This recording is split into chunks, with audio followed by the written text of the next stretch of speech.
Good morning, dear students. Counselor asked the doctor to place the earphone and to listen to what he will be able to listen through the machine that he has made. So let us continue from there. The doctor smiled, took the earphones and put them over his ears. As the doctor was asked by counselor to wear the earphones, he did the same. Counselor bent down and flicked the switch on the panel of the machine. Then he picked up the axe and took his stance with his legs apart, ready to swing. For a moment he paused. "Can you hear anything?" he said the doctor. So as the doctor placed the earphone, counselor bent down and flicked the switch. He struck the switch, hit the switch on the panel of the machine. Then he picked up the axe and took his stance. He took the real position, the true position, as if he was going to hit the tree, with his legs apart, keeping his legs apart, ready to swing the tree. For a moment he paused, but for a few seconds he waited. He paused. "Can you hear anything?" he said to the doctor. He just asked the doctor whether the doctor was able to hear anything. Can I what? As counselor asked him, "Can you hear anything?" The doctor did not understand anything at all. So therefore the doctor says, "Can I what? What can I? Can you hear anything?" Counselor asked him once again whether he was able to hear anything. Just a humming noise. He said he is not able to listen to anything. The only sound that he was able to hear was a kind of humming, sweet voice that came from the machine. Just a humming noise, he said. Counselor stood there with the axe in his hands, trying to bring himself to swing. But the thought of the noise that the tree would make made him pause again. Counselor stood there with the axe in his hand, trying to bring himself to swing. He tried to swing the machine with the help of his axe, but the thought of the noise that the tree would make made him pause again. But he paused again. Immediately the thought came to his mind. The moment he strikes the tree with the axe, the sobbing sound the tree is going to produce, that thought struck his mind, because of which he paused for a while. He did not make use of his axe at all. He did not strike the axe at all. "What are you waiting for?" the doctor asked. Doctor felt that counselor is going to make use of the axe, but he did not. So therefore the doctor asked him, "Why are you waiting for? What are you waiting for?" the doctor asked. "Nothing," counselor answered. And then he lifted the axe and swung it at the tree, and as he swung, the thought he felt, he could swear he felt a movement of the ground on which he stood. He felt a slight shifting of the earth beneath his feet, as though the roots of the tree were moving underneath the soil. But it was too late to check the blow, and the axe blade struck the tree and wedged deep into the wood. At that moment, high overhead, there was a crackling sound of wood splintering, and the swishing sound of leaves brushing against the other leaves, and they both looked up, and the doctor cried, "Watch out! Run, man! Quickly run!" "Nothing," counselor answered. So the doctor asked him, "What are you waiting for?" In response to that, counselor says, "Nothing," counselor answered. And then he lifted the axe and swung it at the tree. And immediately he lifted his axe and he swung the tree, and as he swung, he thought, he could swear he felt a movement of the ground on which he stood. Immediately he feels, and he says that I can swear and tell there was a kind of a movement over there on the soil, on the earth, certain movement he experienced. He says that I can swear and tell that there was some movement on the earth where he stood. He felt a slight shifting of the earth beneath his feet as though the roots of the tree were moving underneath the soil. He felt that there was movement of the roots of the tree, and that made the soil to make or bring out a kind of shift from there. That is what he experiences. But it was too late to check the blow, and the axe blade struck the tree and burst deep into the wood. But by that time, the axe has already cut the bark of the tree, and it produced, verged deep into the wood. It squeezed into the wood, and at that moment, high overhead, there was a crackling sound of wood splintering. Splintering over here means shattering of the wood, and the swishing sound of leaf brushing against other leaves. And they both looked up, and the doctor cried, "Watch out! Run, man! Quickly run!" As Counselor Fred felt some kind of movement over there on the soil, on the earth. The same way, both of them hear a kind of sound over their head. That is what the writer says. There was a crackling sound of wood splintering and a swishing sound. Swishing sound means the movement of the leaves brushing against other leaves, and they both looked up as they heard the sound coming from up. They both looked up, and the doctor cried, and the doctor immediately cried out, "Watch out, run, man, quickly run." So the doctor immediately told the man to run out easily, quickly run out from there.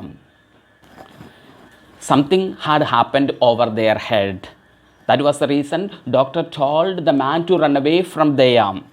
The doctor had ripped off the earphones and was running away fast. But Counselor stood spellbound, staring up at the great branch, 60 feet long at least, that was bending slowly downward, breaking and crackling and splintering at its thickest point where it joined the main trunk of the tree. And the branch came crashing down, and Counselor leapt aside just in time. It fell upon the machine and smashed it into pieces. The doctor had ripped off. To rip off means to remove. The doctor removed the earphones and was running away fast. The doctor ran away from there fastly. As he told Counselor also to run, man, quickly run, he ran away from there. But Counselor stood spellbound. But Counselor remained at the same place. He was totally spellbound, exactly static he was, staring up at the great branch. He started staring at the big branch of the tree, which was almost 50 feet long at least, that was bending slowly downwards. Such a huge branch of the tree. He could see that the branch was slowly bending downward, breaking and crackling and splintering. Splintering means it shattered at its thickest point where it stood. The main trunk of the tree. From where it stood, it was attached towards the main branch of the tree. From there, it got separated, and the branch came crashing down, and Counselor leapt aside just in time. He jumped from there at the exact moment, and it fell upon the machine and smashed it into pieces. And that huge branch of the tree fall down upon the machine. It fell down upon the machine and broke the machine into so many pieces.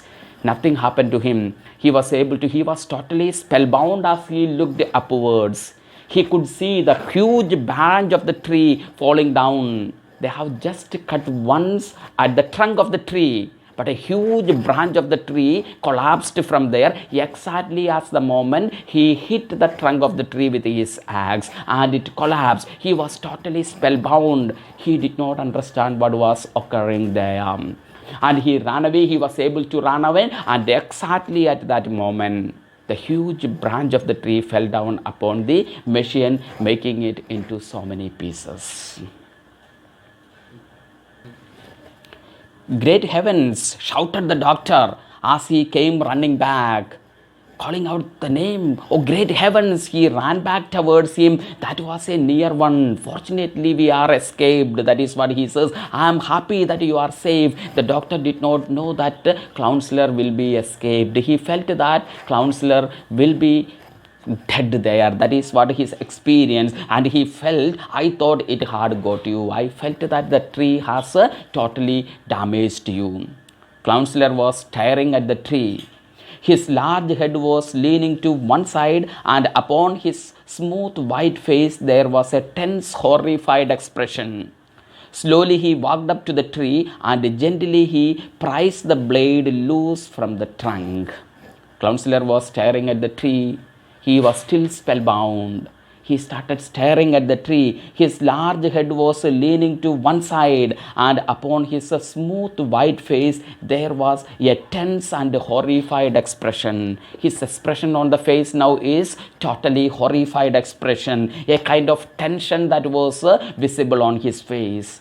Slowly he walked up to the tree and gently he praised the blade. Praised over here means he removed the blade loose from the trunk. Slowly he removed the blade of the axe from the trunk of the tree. He was totally spellbound once again. He was awestruck and he was tensed. Horrified expression was the only expression on his face, and he slowly moved towards the tree and removed the blade of the axe which was stuck on the trunk of the tree.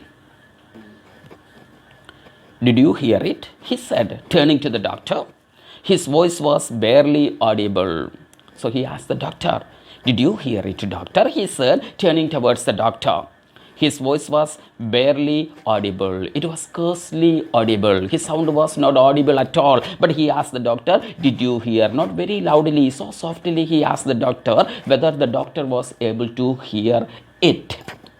The doctor was still out of breath from the running and the excitement. Hear what? He was almost out of breath because he ran from the side and returned back once again running. And he was in full of excitement, because of which he was out of breath. And he asked counselor once again, hear what? Counselor asked him, did you hear it? So the doctor asked him, hear what? What do you expect from me? What did I hear? In the earphone, did you hear anything when the axe struck? So very clearly counselor asks now, in the earphone, with the help of your earphones, did you hear anything when the axe struck? The moment the axe struck the tree, did you hear anything? The doctor began to rub the back of his neck. Well, he said, as a matter of fact, he paused and frowned and bit his lower lip. No, I am not sure. I could not be sure. I did not suppose I had the earphones on for more than a second after the axe struck. So the doctor says, the doctor began to rub the back of his neck. Well, he said, as a matter of fact, again few dots, he paused and frowned and bit the lower lips. He does not know what to say. He was uncertain whether he was able to hear any sound at all. So therefore, he bit the lower part of his lip.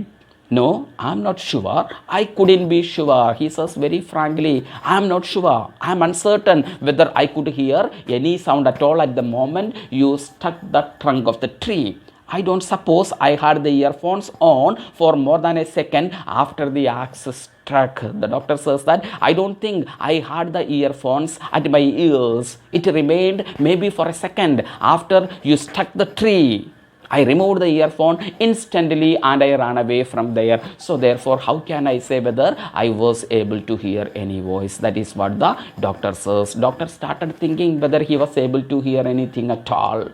But he was not at all able to recollect anything, and therefore he says, immediately, the moment you struck the stump of the tree, I removed the earphone. I don't think more than a second I had the earphones with me. So therefore, I can't say whether I was able to hear anything.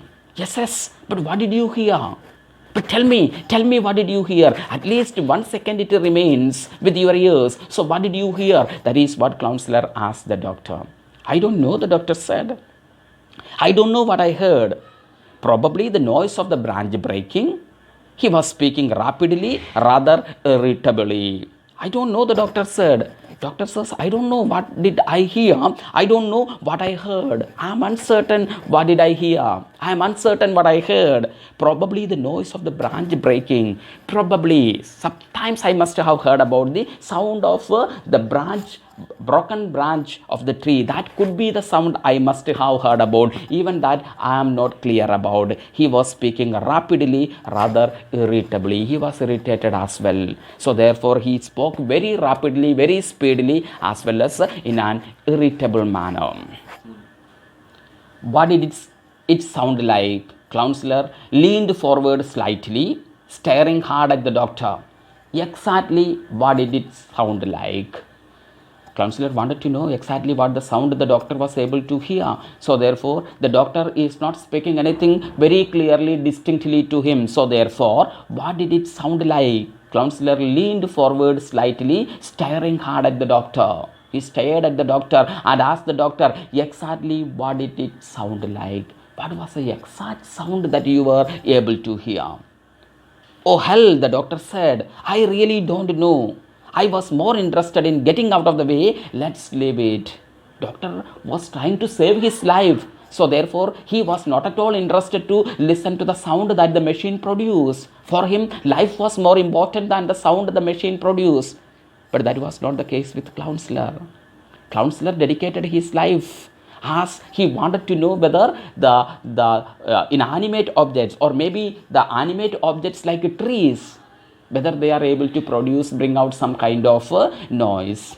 And now his machine is totally damaged. He does not know whether he will be able to make another machine of the same kind in his lifetime. So therefore, he was more worried about, he was not bothered about his life, but he was more worried about whether the machine that he made was able to make him to hear the sound. So therefore, he says, oh hell, the doctor said, I really don't know. I was more interested in getting out of the way. Let us leave it. Doctor says that my purpose, I tried to save my life. I was not bothered about anything else. For me, life was more important than everything else. I really did not know. I was more interested in getting out of the way. And let us leave it. Doctor says that leave about the sound. Anyway, both of us are safe. That is more important for the doctor. Dr. Scout, what did it sound like? Now Counselor's tone has changed a bit. Very angrily he says, Dr. Scout, what did it sound like? Tell me exactly. What was the sound that you were able to hear with the help of my machine? For God's sake, how could I tell? What with half the tree falling on me and having to run for my life? The doctor certainly seemed nervous. Counselor had sensed it now. He stood quite still, staring at the doctor. And for fully half a minute, he did not speak.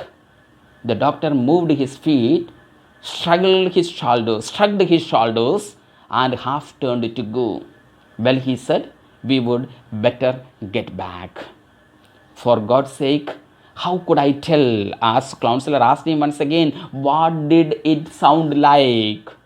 For God's sake, how could I tell? What with half the tree falling on me and having to run for my life, what will I be able to hear? As if the tree was about to fall on my head and I was trying to save my life, what will I be able to hear? That is what the doctor asked him. The doctor certainly seemed nervous. The doctor was very nervous, and Counselor had sensed it now. And Counselor very clearly understood that the doctor is a bit nervous. He stood quite still, staring at the doctor, and for fully half a minute he did not speak. He just stared at the doctor. Counselor stared at the doctor. He did not speak anything for a minute or half a minute. Half a minute he did not speak. The doctor moved his feet, shrugged his shoulders, he rose his shoulders and half turned to go, as if he was about to go. And well, he said, we would better get back. Doctor says to Counselor, it's better for us to go away from here. Let us get back from here. Look, said the little man, and now his smooth white face became suddenly soft with color. Look, he said, you stitch this up. He pointed to the last gash that the axe had made in the tree trunk. You stitch this up quickly. Look, said the little man. Now Counselor says to the doctor, and now his smooth white face becomes suddenly suffused with color. Suffused over here means spread over. His face, which was very smooth till now, turned to be filled with color, maybe full of anger. And he says, look, he said, you stitch this up. He says that stitch up the wound. Human wound can be stitched. Is it possible that stitching up is possible on the bark of the tree? But he went on saying to the doctor, stitch this up. He pointed at the gash that the axe had made in the tree trunk. He pointed towards the cut which was made with the help of the axe. He says to the doctor, stitch it up. You stitch this up quickly. He says to the doctor, counselor says to the doctor, stitch it up. You are a doctor, and stitch it up very quickly. Don't be silly, the doctor said. Doctor did not understand the man is speaking absolute foolishness. So therefore, doctor says, don't be silly, the doctor said. Don't be foolish, man, the doctor says. You do as I say. Stitch it up. Counselor was gripping the axe handle, and he spoke softly in a curious, almost a threatening tone. You do as I say. The doctor did not understand the foolishness spoken by the man. The man says, stitch the wound of the tree. So therefore the doctor says, counselor says, you do as I say, stitch it up. You have to stitch it up.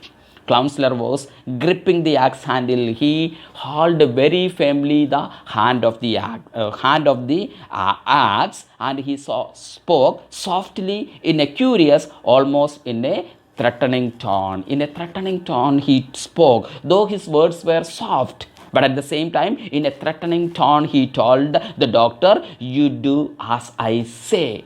Stitch it up. Don't be silly, the doctor said. I can't stitch through wood. Come on, let us get back.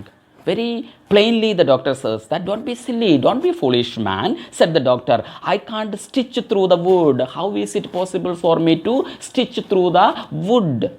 Come on, let us get back. Come on, let us go away from here. It's no use for us to remain over here, and it is impossible for me to stitch the wood. So you can't stitch through wood. He says, you say that it is impossible for you to stitch the wood.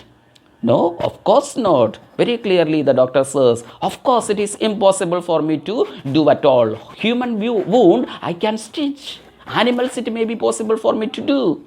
But how will it be possible for me to stitch the wood? That is what the doctor says. No, of course not. Of course it is impossible. Have you got any iodine in your bag? What if I have? So counselor asked him, have you got any iodine in your bag? Have you the iodine tincture in your bag? Maybe the antiseptic lotion he is asking for. Have you got any iodine in your bag? You always carry the black bag with you. Have you iodine placed over there inside the bag? What if I have? Doctor asked him, if I have it, what is the use of it?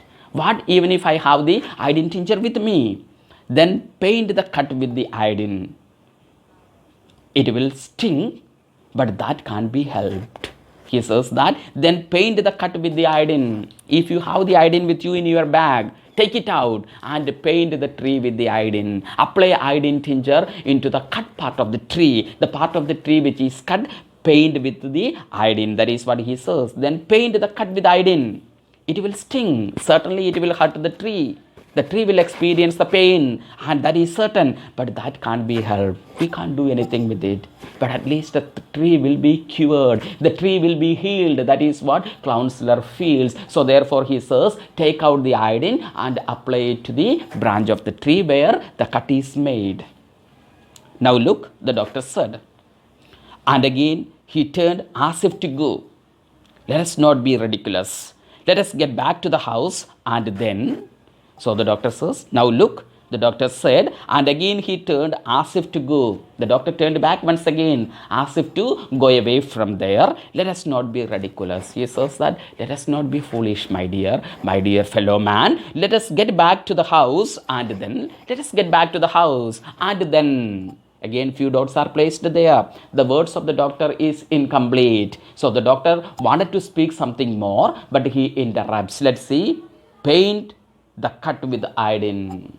As the doctor could not complete his words at all, he interrupted the doctor by speaking in a threatening manner. He says, paint the cut with the iodine. I tell you to apply iodine at the cutting in the tree. I ask you once again, let's see. He says, paint the cut with iodine. Paint the cut with the iodine in your hand. The doctor hesitated. He saw Counselor's hands tightening on the handle of the axe. He decided that his only alternative was to run away fast, and he certainly wasn't going to do that. The doctor hesitated. The doctor did not want to do it at all.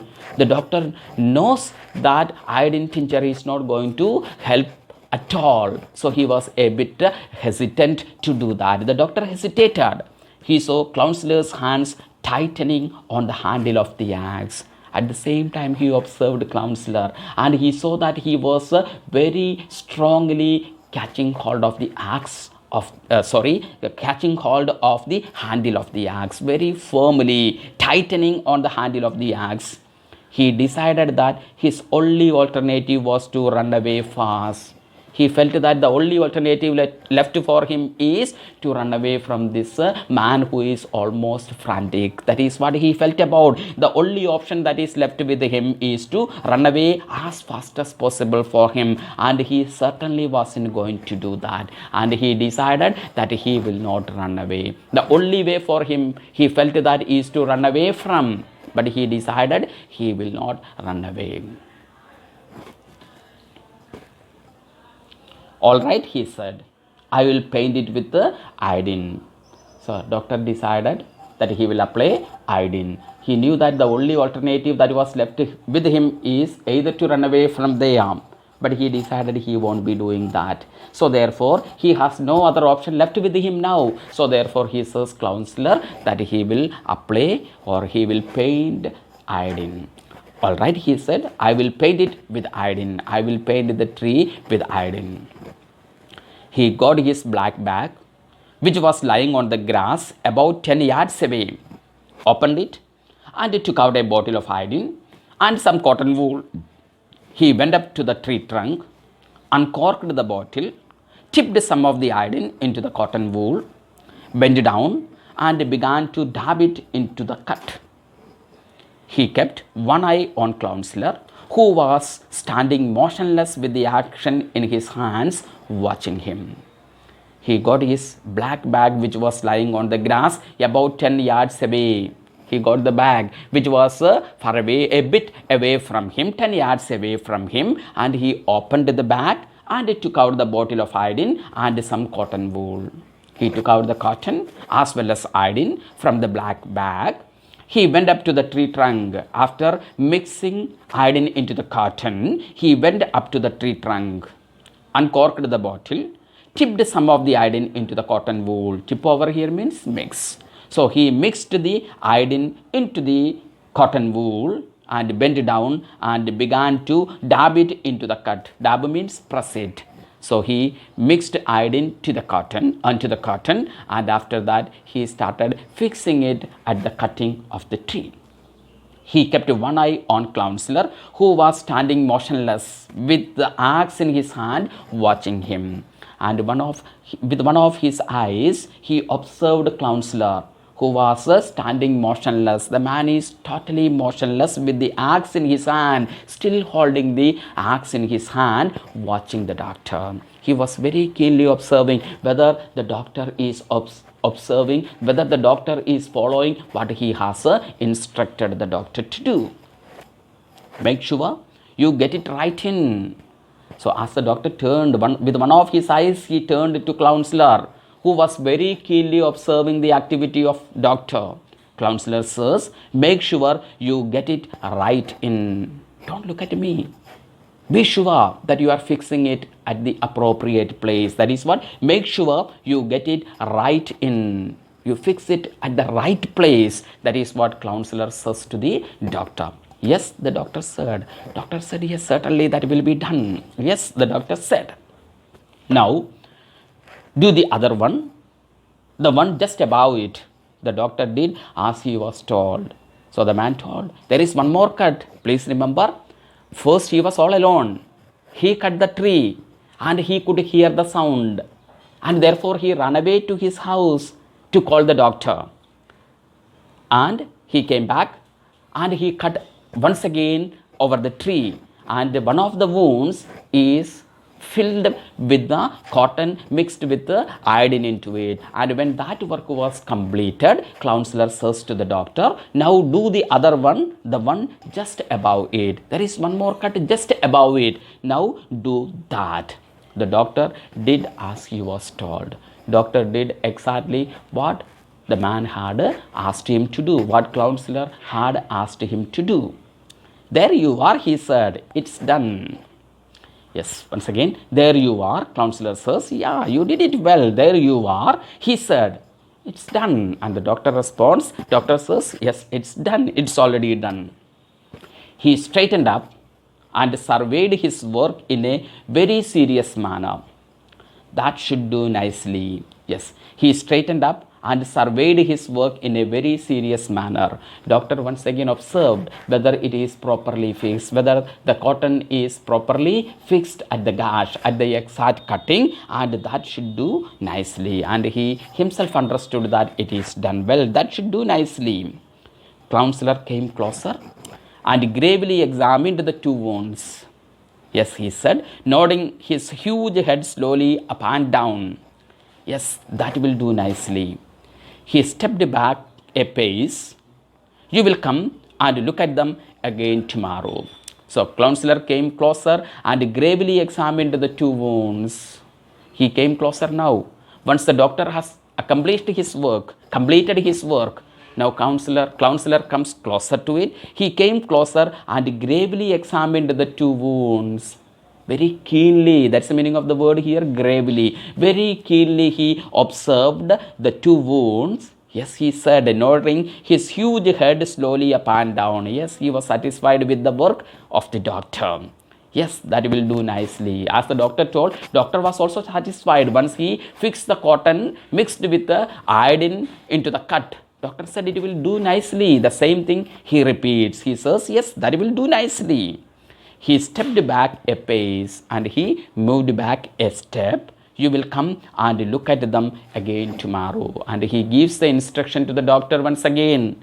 He says to the doctor, you will come tomorrow and you will examine once again. Today's work is over. You have properly fixed the iodine exact place where it is supposed to be. But tomorrow you will come and check it once again. That is what counselor says to the doctor. Oh yes, the doctor said, of course. Doctor agreed. Doctor says, yes, of course, I will come tomorrow. I will examine the tree once again tomorrow. The doctor had no other choice at all, because counselor would attack him if not. So therefore, he says, oh yes, the doctor said, of course, certainly I will be doing it. I will come tomorrow. I will check it out once again tomorrow. The doctor says, and put some more iodine on. Counselor says that it is not enough that you will come and look at them tomorrow. That was the instruction he gave first to the doctor.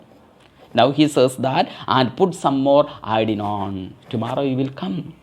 You will see what is happening and you will further apply some more iodine over there at the gash of the gash produced on the bark of the tree. That is what he told him. And put some more iodine on. If necessary, yes. Doctor says that if it is needed, certainly I'll be doing it. I will apply some more iodine tomorrow. Thank you, doctor, counselor said. And he nodded his head again, and he dropped the axe, and all at once he smiled, a wild, excited smile.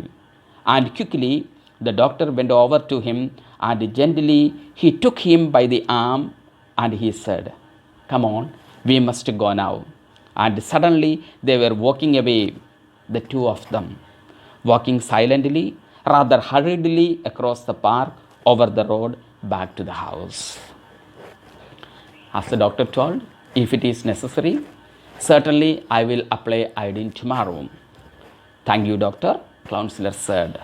Counselor said, I'm very grateful to you, doctor, for that kind deed of yours. Thank you, doctor, counselor said, and he nodded his head again.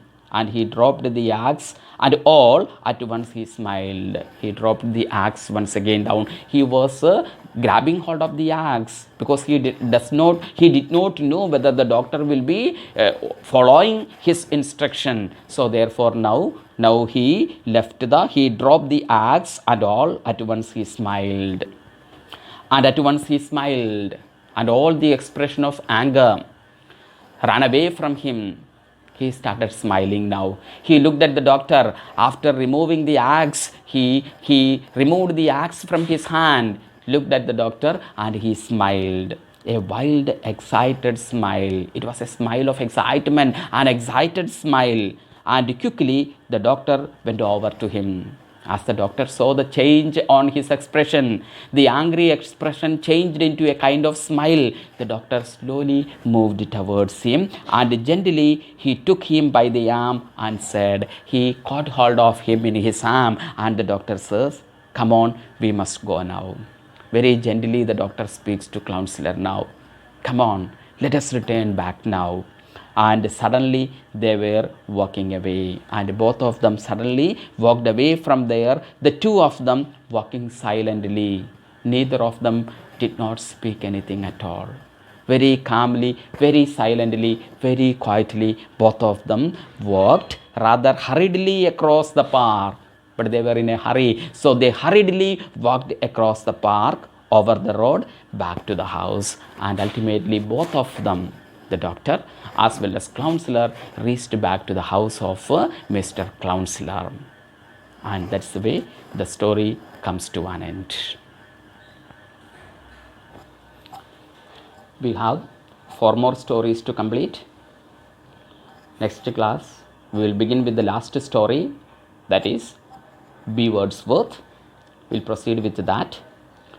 Before that, once again, let me remind you to complete all the questions given in your workbook. All the questions given in your workbook, the story workbook. Once the school reopens, I'll ask you to produce your workbooks for correction. So therefore, please complete all the works that are assigned to you. We will meet on Monday with a new story, that is B. Wordsworth. Thank you.